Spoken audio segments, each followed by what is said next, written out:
Mini LED, early 2023 model. It almost feels like we should have waited. This is part of Razer's promotion, Joyplot Chroma. Let's check it out.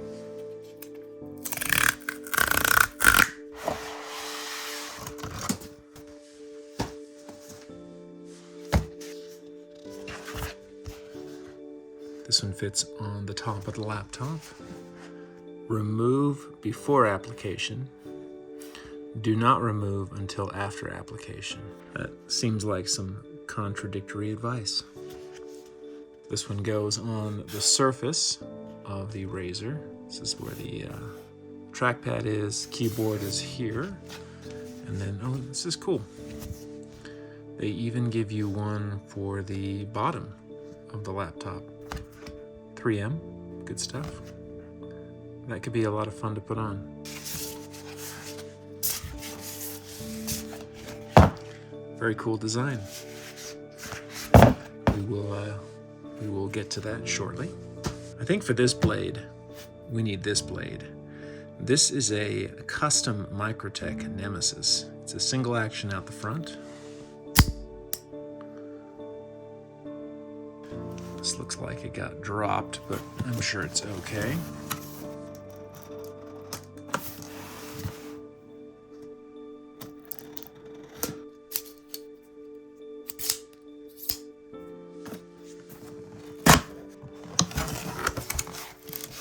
This will probably be the power supply.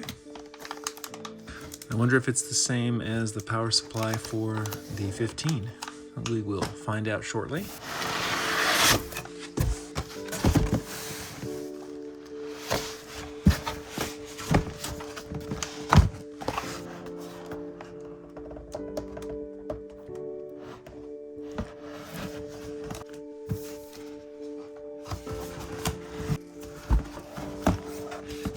This reminds me of when I got my Razer Blade 17. I think it's a 17. We'll double check that. We'll see how this compares to the 15 as well as the old 17. You can definitely tell it's heavier and it's thicker than its predecessor. With great power comes great weight. Regardless, it's still a very sexy chassis, and I'm looking forward to testing what's inside. You can pretty much imagine how that's going to look. Not really. Probably not at all.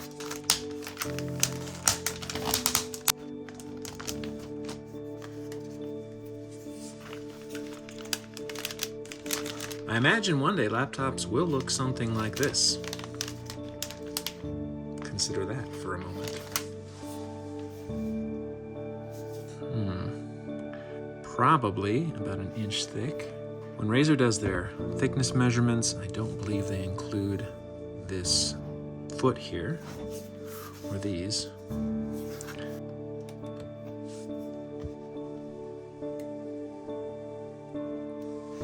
Initial impressions, nice big screen. I really like that it's matte. One thing I haven't been a fan of in the past is the gloss screen. It has its pros and cons, but if you're working, the reflections on a gloss screen can be very distracting, so I'm actually pretty excited to see this UHD matte screen. Now, this is the higher end model. It has the GeForce RTX 4090.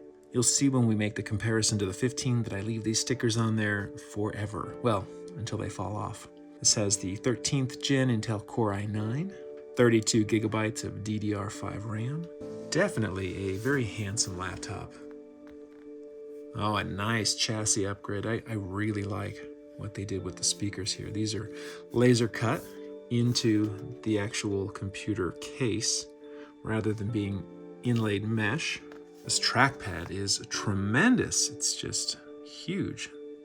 I think that'll be a lot of fun to use.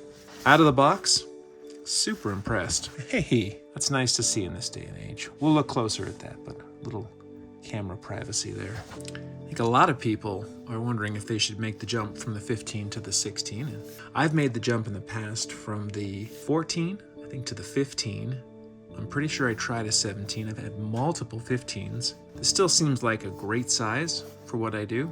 So I'm pretty excited about what's in here. Let's get into it. Let's tidy this up a little bit.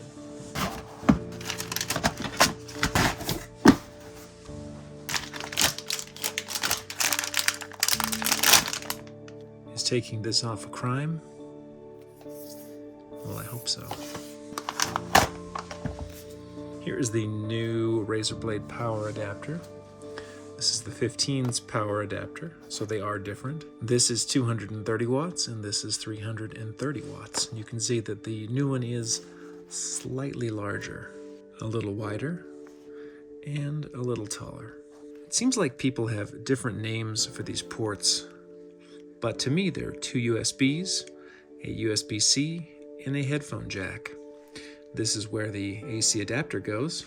On the other side, we have an HDMI port, another USB, and a USB-C. This is a card reader, which is a nice addition. I think they added this 2 years ago onto the Razer 15. Let's get this laptop charging. And while we do that, we can actually compare this laptop with some of the older models. I kind of like having this up on here. So the first obligatory physical comparison will be the 15 to the new 16. You can see that they're very similar in terms of width, although the new 16 is quite a bit thicker. Now, quite a bit, of course, is relative. This portion appears to be the same, but you can see that the base is much thicker than the 15 on the 16. In addition, the screen is thicker on the 16 than the 15. The new 16 has a bit more depth than the 15.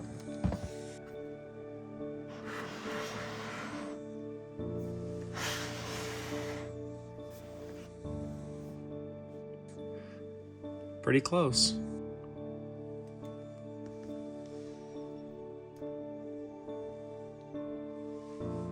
Here's what I was talking about earlier. The glossy screen is a lot more overbearing, if you will, whereas the matte screen is a lot more usable. Same room, same lighting, very different reflective qualities. You can see the difference in size of the trackpads here. The 16's is quite a bit larger than the 15's. There is an option to cover the camera on this new Razer, which I think is a nice addition. Going back to the speakers, you can see they're integrated into the chassis, whereas on the 15, it's a mesh piece that sits into the chassis. Looks like I dropped something. This is the sticker that I mentioned that I never take off. You can see the specs on the old 15 here, and the specs on the new 16.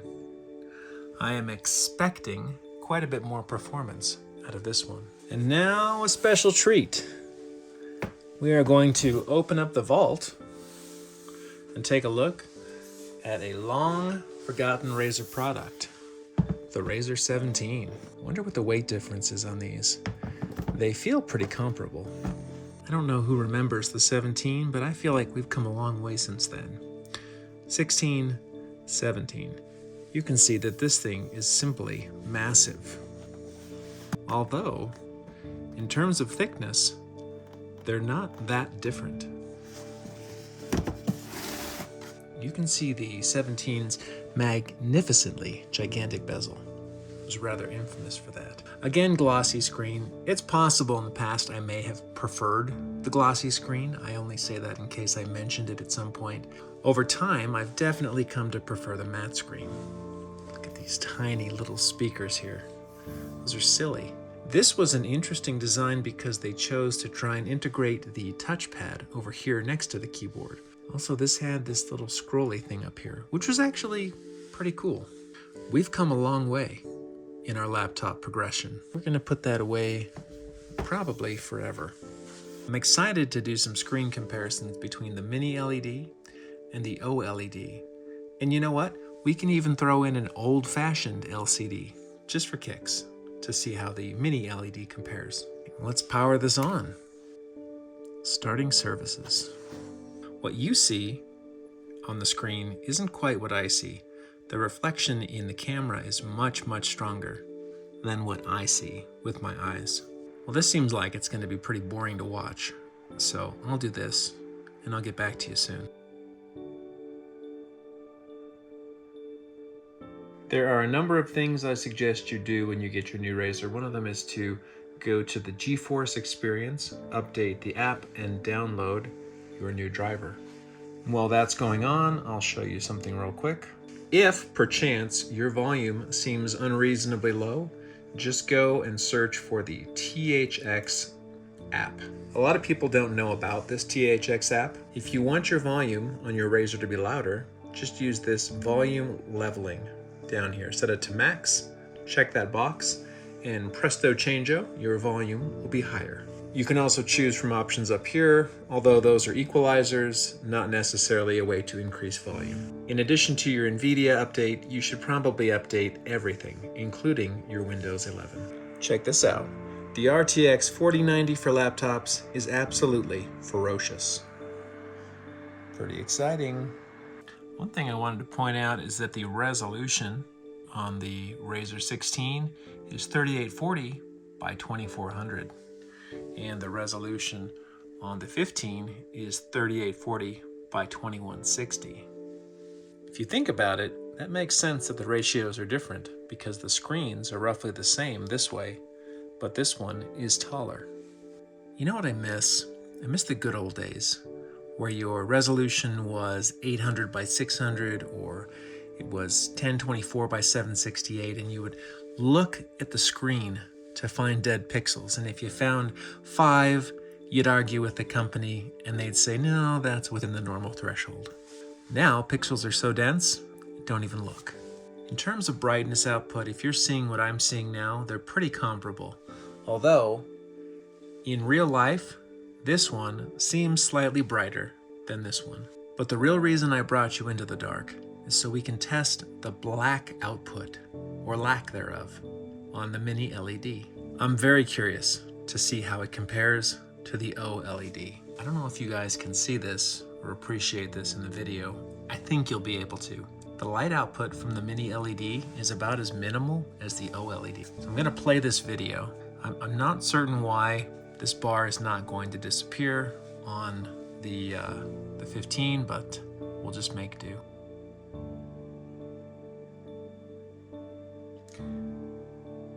You can see a very, very comparable vividness between the OLED and the Mini LED.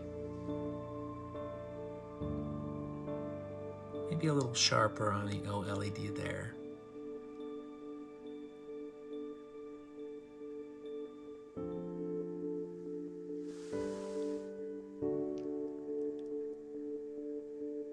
I mean, honestly, like, the Mini LED technology is extremely impressive. The blacks are just outstanding.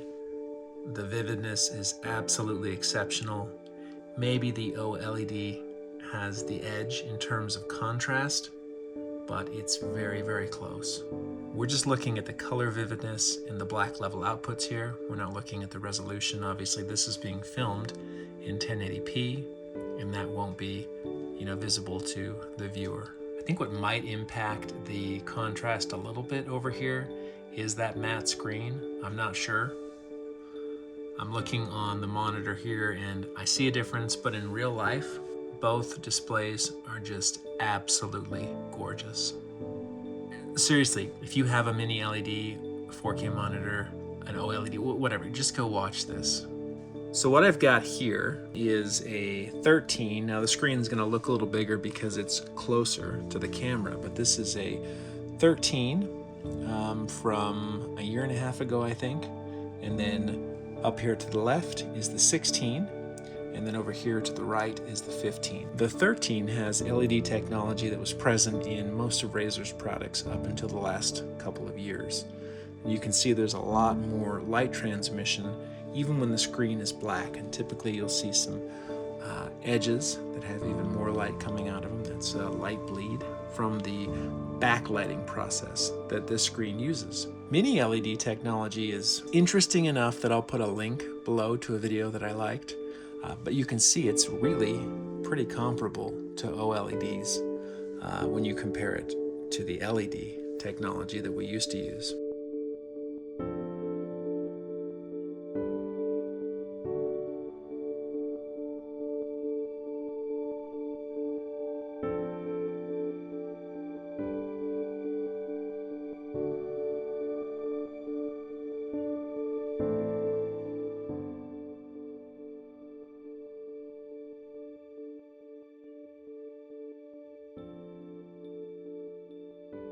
The LED simply can't compete with the OLED and the Mini LED technology. There's some contrast for you between the three kinds of screens.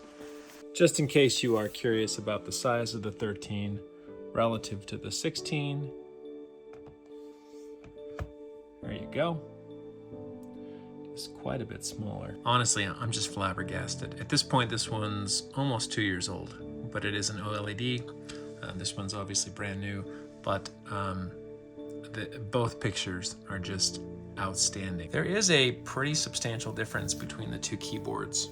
The keys on the 16 are slightly larger than the keys on the 15. You can see the gaps in between are smaller here than on the 15. I'm not necessarily sure which keyboard I prefer. Right now, this one, because I've been typing on it for nearly 2 years, but this one's very comfortable as well. Also, in terms of sound, my understanding is this has 2 speakers, whereas these have 1. Output is fairly comparable in terms of volume, although the 15 definitely has a tinnier quality, where the 16 has a little fuller sound, if that makes sense. I'm going to make sure the driver is updated on this one. It's probably got a lot of junk and crap on it at this point, but we're going to run 3D Mark on this 15, and then we'll run the same 3D Mark on the new 16 for a comparison benchmark. I'm running the Firestrike Ultra benchmark, so 6015 on Firestrike Ultra. So to do these tests on the 15, I'm changing it to best performance. I'm going to Razer Central. In Synapse, select our computer, we go to performance, and we are going to go to custom. And we want this all the way up. Now we're going to run 3D Mark again, the same benchmark program, and see what we get. Real quick, as long as we're inside Synapse, I will show you this display setting here. This is where you can adjust the refresh rate on your laptop screen, and you can also change it. You'll notice that this is a dual mode mini LED display. You can change your display from UHD at 120 Hertz down to 1080p at 240 Hertz. And this is useful if you're going to do a lot of gaming and you want a higher screen refresh rate. That's not really going to apply to me, but this is where that option is, and it is one of the advertised options on the Razer 16. One other thing that I'll mention about the screen, unlike other models in the past, this screen is not touch sensitive. So if you like signing documents on your laptop, you'll have to use your touchpad instead of the screen on the 16. What I'm really trying to do is just provide comparable apples to apples testing. Consistency is the key here when you're making these comparisons. This should give us a much better result.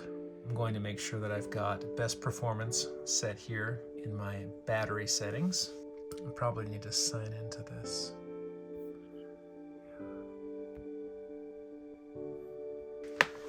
Just gotta wait for that to update. Performance. Custom boost. High.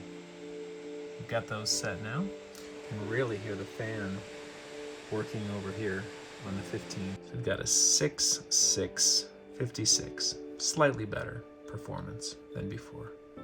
I can feel my medication starting to work. It seems like I often make Razer videos while under the influence of Ambien. Install Firestrike Ultra. There's a big gap between the 15 and the 16 in terms of the technology that's emerged between the times that those two models were made. So the speakers, the trackpad, the chassis, the keyboard, these are all better. The screen just blows me away. Here are the results for Firestrike Ultra. We've got 12,447. It's a higher graphics and physics score. I'm gonna run this one because I'm curious how that compares to the 15, but you can see the 16 is much faster and more powerful than the 15.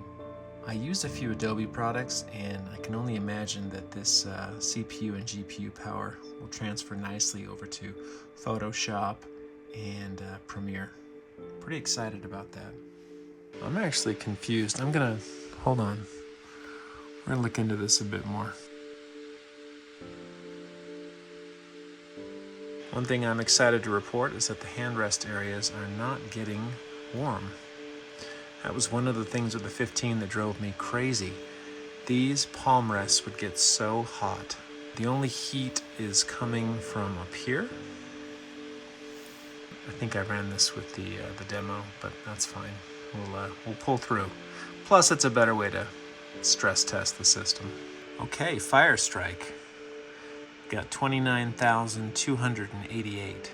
So that is a massive leap over the 20 that the 15 produced. This is the result of the 15. So that's pretty cool. Very helpful for me as a comparison tool.